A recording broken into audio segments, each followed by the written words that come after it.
दीक्षा घ्या, समाधीमध्ये साधा. म्हणतात की नाही, भगवान न्यायिक आहे, कोणावर प्रसन्न होत नाही, कोणाला शाप देत नाही. तसा माझा आत्मा आहे. मी इष्ट अनिष्ट बुद्धी करणारा नाही, जाणणारा आहे. असं समजलं तर मग आकुलता होत नाही. आपण आकुलता का करतो, दुःखी का होतो? विकल्प केले की दुःखी होतो. विकल्प कोणते येतात का? खायचे प्यायचे. खायचे प्यायचे नाही ना. मग कशाचे येतात विकल्प? काय होतं जीवन आता जात नाही.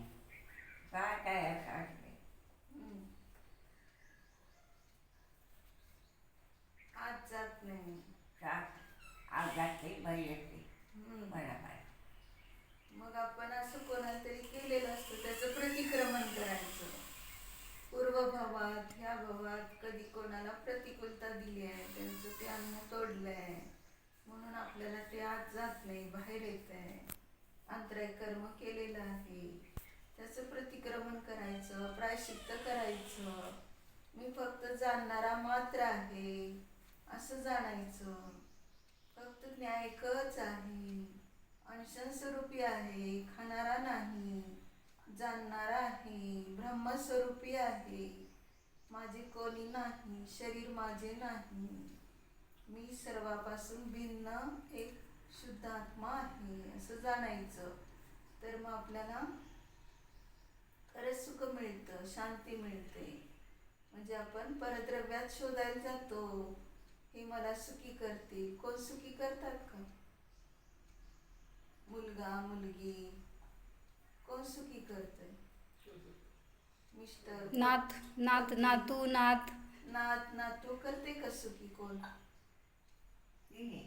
आनंदी करतात. आनंदी आनंदी करतात. आनंदी करते. कोण आनंदी करते आपल्याला? नातू नातू आनंदी करत नाही. बरं होते बघून. बरं वाटते बघून. आपल्यात आनंद गुण आहे, कोणी आपल्याला आनंदी करत नाही. आपल्याला विकल्प झाले, मग कोणाला बघून ते नको वाटतं, कोणाला बघून वाटतं चांगलंय, बरं वाटलं. मग ती वस्तू किंवा ती व्यक्ती इष्ट अनिष्ट नसते, आपले परिणाम इष्ट अनिष्ट असतात. अनादी काळापासून आपण असे संस्कार केले, म्हणून त्यांना बघून आपल्याला आनंद मोह वाटतो. झाला. आणि त्या मोहाने जो होणारा आनंद आहे तो खोटा आनंद आहे, खरा आनंद नाही. कसला आनंद भोगायचा आपल्याला? खरा भोगायचा आहे तो कुठे? खरा आनंद कुठे? आपल्या आत्म्यात. जी वस्तू आनंद देती वाटतं ना, ती वस्तू सगळ्याला आनंद द्यायला पाहिजे. मग तुझी नात देवासमोर गेल्यावर देवाला किती आनंद सांग, आम्हांसमोर आल्यावर आम्हाला किती आनंद होत आहे का? का बरं? म्हणजे ती आनंदाची वस्तू नाही आहे. जी आपल्याला वाटतं, बघितल्यावर बरं वाटतं, तर ती आनंदाची वस्तू नसते, तो खोटा आनंद आहे. आणि खरा आनंद आपल्या आत्म्यात आहे. आत्म्यातूनच आत्म्याला येतो. जेव्हा आपण आत्म्याला जाणतो, आत्म्याला जाणलं, आत्म्याला बघितल्यावर बरं वाटलं पाहिजे. नातूला बघितल्यावर बरं वाटलं म्हणतो की नाही, तर आत्म्याला बघितलं का तसं? त्या दृष्टीने हा मला आनंद देणारा आहे, आनंदी करणारा आत्मा आहे. दुसरं कोण सुद्धा आनंदी करत नाही, फक्त आपला आत्माच आपल्याला शरण आहे. हे समजलं तर आपण परद्रव्यात विकल्प करत नाही, इष्ट अनिष्ट बुद्धी करत नाही. अजून त्या किचन मध्ये वगैरे त्यांचं लक्ष जाते, ते हे आहे ते करा, ते आहे ते करा करतात. त्यांना ते पण सांगा माताजी. म्हणून काही आपण लक्ष कशातच घालायचं नाही. काही जरी असो नसो, तर त्या वस्तूचं त्यांची त्यांनी योजना करतात. आपल्याला काय, आपण न खाता आश्रव लावतो. खातो का आपण त्यातलं काही? आश्रव म्हणजे पाप. मग उगीच पाप लावलं की नाही स्वतःला. आपण खातो हे आपलं पाप आहे, आणि दुसऱ्यांनी खावा, ते संपवा, ते बघा, हे सगळं करणं म्हणजे पण विचार पाप आहे हे. मग आता पाप करायचं का पुण्य करायचं का धर्म करायचा? धर्मच करायचा. तो धर्म आपल्या आत्म्यात आहे, बाहेर नाही कुठं. आपल्या आत्म्यात धर्म जाणला तर बाहेरचे सगळे अधर्म आहेत. स्वयंपाकाचा विचार केला, त्यातल्या वस्तूचा विचार केला तर सगळं अधर्म आहे. आणि ते अधर्मच म्हणजे पाप आहे. आणि तेच आपल्याला दुःखदायक आहे. ते आपल्या परिणामात आहे. बाहेर त्या वस्तूने आपल्याला दुःख दिलं नाही, जसं सुख दिलं नाही व्यक्तीने किंवा वस्तूने, तसं दुःख पण देत नाही कोणी. फक्त आपल्या परिणामानेच आपण सुखी दुःखी होतो. रात्री खायचे भाव होतात, अजून प्यायचे भाव होतात काहीतरी. माताजी काल ना तर किती वाजलेत विचारायचं. हां. आपण काय ठरवलं होतं, हां. सूर्यास्त झाल्यानंतर काही खायचं नाही, काही खायचं नाही. मग मी आप- पण विचार होती, तुला सगळं माहिती होतं. नाही म्हटली टी व्ही बसलं होतं नाही.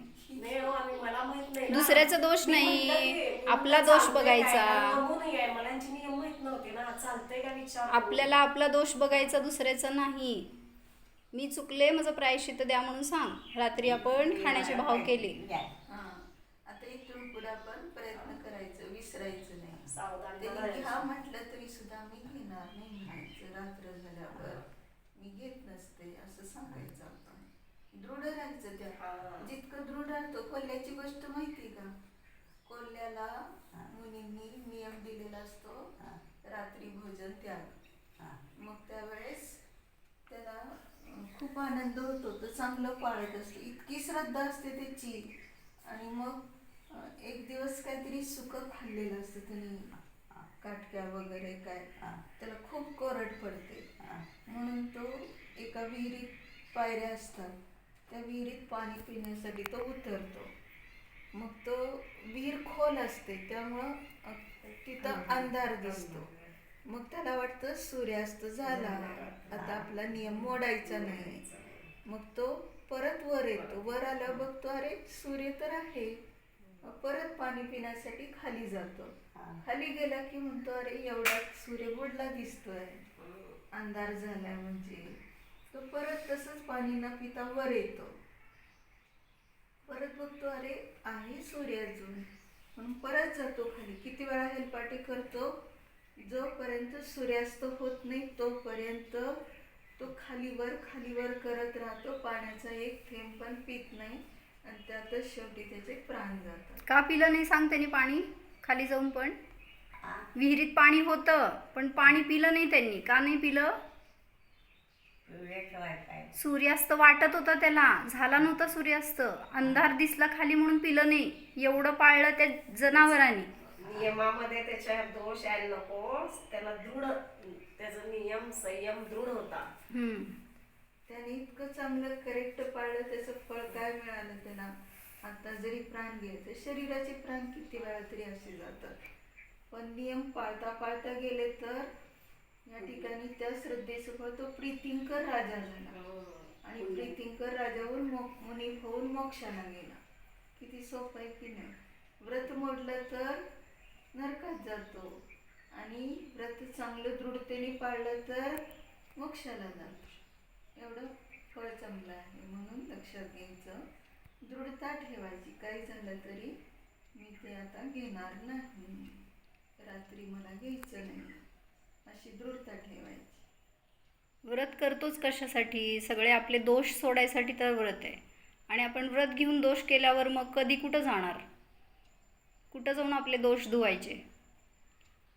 धर्मात आलोय दोष संपवण्यासाठी, दोष करायसाठी नाही. म्हणून मला असं म्हण की मला पुढं कधीही असे भाव न होत, माझं चुकलं, मला आजीवन मुनी व्हायचंय, आता मुनीचर्या पालन करायची आजीवन. आणि मग त्याच्यामध्ये कसे दोष लावणार आपण? आता इथं दृढता ठेवली तर आपल्याला मग दीक्षा घेता येते, मुनी होता येतं, आणि मग ते चांगलं पालन करता येतं. त्यामध्ये काही जरी झालं तरी सुद्धा मग तो भाव करत नाही, मला खायचंय प्यायचंय. हेच आता आपण संस्कार करायचे. आणि आम्हा जवळ आहेत म्हणून त्यांच्यासाठी नाही पाळायचं आपल्याला. आता आम्हा आहेत म्हणून तुला माहिती आहे असं पाळायचं करायचं, आता समजलं. ह्याच्या पुढं आजीवन आपण कोण असू दे नसू दे जवळ आपल्या, आम्हांजवळ असलो नसलो तरी सुद्धा आपण आपल्याजवळ राहायचं आहे. आणि मग ते दोष मी काय व्रत घेतलं मला माहिती असतं. मग त्या दोष कसं लावायचं नाही हे आम्हांकडनं कळलं आहे आपल्याला आता. मग ते आपण स्वतः पाळायचं. प्रायश्चित्त द्या म्हण. काहीतरी द्या. उत्तम क्षमा. काहीतरी करा. ध्यान करायचं, धर्म ध्यान करायचं, स्वतःला जाणायचं. माळ करते की तिने माळ सांगा चालतं. एक माळ करायची. कोणती? नमकार नाही बघा ना. माझी एक सकाळी झाली आता बा. प्रायश्चित्त म्हणून प्रायश्चित्तची करायची. कर की. कर ना. एकच कमी दिलं माताजी, खरं जास्त असं दिलं खेद चांगलं. पाहिजे आपल्यामध्ये की आपण चुकलो, आपल्याकडनं किती मोठा दोष झालाय हे खेद पाहिजे. ते खेदपूर्वक कर माळ की मी हे चुकलो, आता मला ह्याच्यात परत कधीही चुकायचं नाही आहे पूर्ण जीवनभर. म्हणजे पश्चाताप झाला त्याचा. क्षमा म्हणा मन उत्तम क्षमा. क्षमा